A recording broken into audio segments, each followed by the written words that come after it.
اور بے شک ہم نے حصول نصیحت کے لیے قرآن کو آسان کر دیا ہے، تو ہے کوئی نصیحت حاصل کرنے والا؟ بسم اللہ الرحمن الرحیم۔ اللہ کے نام سے شروع جو بڑا مہربان اور نہایت رحم کرنے والا ہے۔ السلام علیکم ورحمۃ اللہ وبرکاتہ۔ کیسے ہیں آپ سب؟ میری دعا ہے اللہ تعالیٰ آپ کو صحت و عافیت کی اور ایمان کی بہترین حالت میں رکھیں۔ اللہ تعالیٰ آپ کے گرد گھومنے والے ہر شر کو خیر میں بدل دے، آمین یا رب العالمین۔ آج کی کلاس میں ہم سورہ الم نشرح کو تجوید سے پڑھنا سیکھیں گے۔ بہت ہی چھوٹی سی ویڈیو ہے، شروع سے لے کر اینڈ تک ضرور واچ کریے گا۔ اگر آپ کو ویڈیو اچھی لگی تو ویڈیو کو لائک اور سبسکرائب کر دیجئے اور بیل آئیکن کو لازمی کلک کر لیجئے تاکہ آنے والی ہر نئی ویڈیو آپ تک پہنچتی رہے۔ اور ثواب کی نیت سے صدقہ جاریہ سمجھ کر زیادہ سے زیادہ شیئر ضرور کیا کریں تاکہ اس نیکی میں آپ کا حصہ بھی شامل ہو جائے۔ آئیے اپنا سبق شروع کرتے ہیں۔ اعوذ باللہ من الشیطان الرجیم، بسم اللہ الرحمن الرحیم۔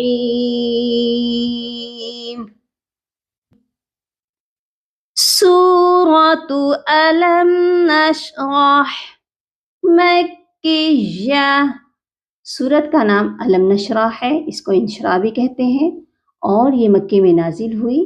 اس کی 8 آیات ہیں اور 1 رکوع ہے۔ بسم اللہ الرحمن الرحیم۔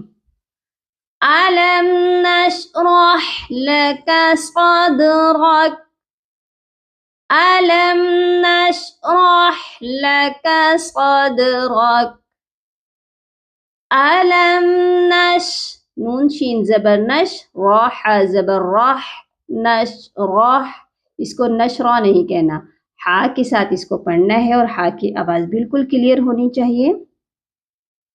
الم نشرح لک صدرک۔ اب اکثر لوگ اس کو لاکا بولتے ہیں، لاکا نہیں بولیں گے، لام کے اوپر زبر ہے، کاف کے اوپر بھی زبر ہے، زبر زیر پیش والے حرف کو کھینچے بغیر پڑھا جاتا ہے۔ لام کو بھی آپ نے شارٹ پڑھنا ہے، لکا، ٹھیک ہے، لاکا نہیں کہیں گے۔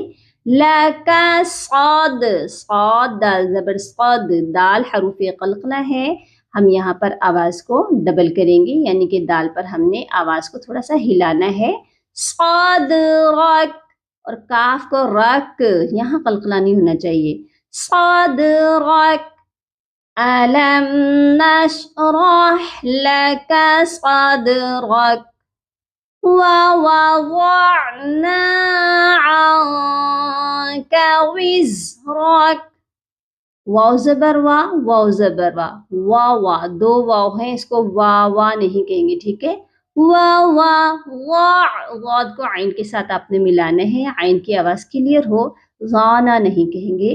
ووضعنا عنك وزرك، نون ساکن پر یہاں آپ نے آواز کو ناک میں چھپانا ہے، عن، نون کی آواز پراپر نہیں ہونی چاہیے۔ عنك وزرك،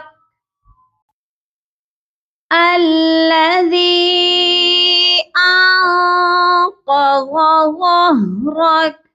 اب الذی جو ہے یہاں پر آپ کو دیکھیے الف کے اوپر کچھ بھی نظر نہیں آ رہا، ہم نے الف کے اوپر زبر کہاں سے لگایا ہے؟ جب بھی الف خالی ہو اور اس کے بعد لام ہو تو خالی الف پر ہمیشہ زبر لگا کر پڑھتے ہیں۔ یہاں پر ہم پڑھیں گے الذی، یہاں پر دیکھیے مد ہے اور مد کے بعد اوریجنل حمزہ نہیں ہے، یہ مد منفصل ہے، اس کو 3 الف سے زیادہ لمبا نہیں کرتے۔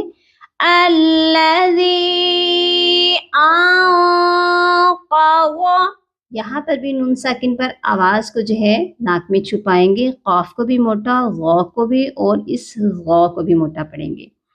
غاد اور غا دونوں جو ہے ہیوی ہیں اور قاف بھی ہیوی ہے۔ انقض ظهرك، ہا کی آواز سینے سے آنی چاہیے۔ ظهرك کیسے پڑھی جائے گی؟ الذي انقض ظهرك ورفعنا لك ذكرك، یہاں پر بھی ورفعنا نہیں، ورفعنا، نون کو ہم کھینچیں گے کیونکہ نون کے ساتھ الف مدہ ہے.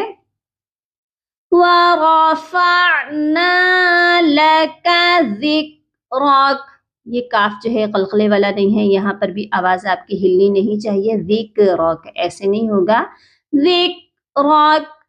ورفعنا لك ذکرک فإن مع العسر یسرا. نون مشدد ہے، یہاں پر ہم نے غنہ کرنا ہے. فإن مع اچھا یہاں پر فإن مع، اکثر لوگوں سے نون لمبا ہو جاتا ہے. جہاں پر بھی آپ کو ایسا لگتا ہے آپ نے اگلے والے ورڈ کو ساتھ ہی ملا لینا ہے، ٹھیک ہے. اس کو نامہ لفظ بولنا ہے، نامہ، پھر آپ کا نون جو ہے شارٹ پڑا جائے گا. اگر ہم فإن اس کو الگ پڑھیں گے، معل کو الگ پڑھیں گے تو یہ لمبا ہو جائے گا آپ سے. تو آپ جو ہے نا سمجھیں کہ یہ دونوں ایک ہی ورڈ ہیں. کیسے پڑھا جائے گا؟ فإن معل، نامعل، ٹھیک ہے. فإن نامعل ایسے نہیں پڑھیں گے، صرف نون پر غنہ کرنا ہے. فإن مع العسر یسرا، دونوں سین پر سیٹی کی آواز آئے گی، قلقلہ نہیں ہوگا. عسر یسرا، ٹھیک ہے. اور یہاں پر دیکھیے لاسٹ والا لیٹر را ہے. ہم نے را کے اوپر دو زبر کو جب دیکھا ہے تو ہم نے کیا کیا ہے؟ را ایک الف جتنا لمبا کیا ہے. جب بھی آخری حرف کے اوپر دو زبر ہوں اور ہم وہاں سٹاپ کریں تو آخری حرف کو آپ نے ایک الف کی مقدار لمبا کر کے پھر وقف کرنا ہے. کیسے ہوگا؟ فإن مع العسر یسرا. نیکسٹ آیت بھی سیم ہے. ان مع العسر یسرا فإذا فرغت، را غین زبر را، یہاں پر بھی قلقلہ نہیں ہوگا. فإذا فرغت فانصب، نون ساکن ہے، یہاں پر فا کے ساتھ جو الف ہے یہ نہیں پڑھا جائے گا، فا کو ڈائریکٹ نون سے ملائیں گے. فا نون زبر فا، اور اس نون پر بھی آواز کو ناک میں چھپائیں گے. با حروف قلقلہ ہے، یہاں ساکن بھی ہو رہا ہے، اس لیے ہم یہاں پر با پر قلقلہ کریں گے. فانصب. وَإِلَى رَبِّكَ، را کو اپنے موٹا پڑھنے ہیں. وَإِلَى رَبِّكَ فَارْغَب، یہاں پر بھی الف نہیں پڑھا جائے گا کیونکہ ساکن حرف پچھلے حرف کے ساتھ مل کر پڑھا جاتا ہے نا اس کی حرکت سے. تو را جو ہے ساکن ہے، اس سے پیچھے الف کے اوپر حرکت نہیں ہے، اس لیے الف کے ساتھ نہیں ملا سکتے، اس کو ہم نے فا کی حرکت کے ساتھ ملانا ہے جیسے ہم نے نون کو ملایا تھا، ٹھیک ہے. وَإِلَى رَبِّكَ فَارْغَب. أَلَمْ نَشْرَحْ لَكَ صَدْرَكَ وَوَضَعْنَا عَنكَ وِزْرَكَ الَّذِي أَنقَضَ ظَهْرَكَ وَرَفَعْنَا لَكَ ذِكْرَكَ فَإِنَّ مَعَ الْعُسْرِ يُسْرًا إِنَّ مَعَ الْعُسْرِ يُسْرًا فَإِذَا. اللهم فقهني في الدين، اللهم بارك لنا في أوقاتنا. سبحان ربك رب العزة عما يصفون وسلام على المرسلين والحمد لله رب العالمين.